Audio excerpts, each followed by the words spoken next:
Any mother can tell you that waiting to give birth is an experience that builds patience.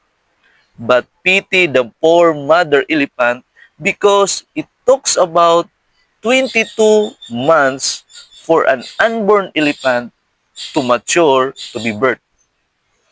The shark, known as the spiny dogfish, has a pregnancy duration of 22 to 24 months. And at elevations above 4,600 feet, the alpine salamander endures a gestational period of up to 38 months. Waiting for God's promise to be fulfilled is part of trusting Him. No matter how long the delay, we must to wait for Him. As the writer of Hebrews reminds us, let us hold fast the confession of our hope without wavering, for He who promised is faithful. And always believe God always perform what He promises.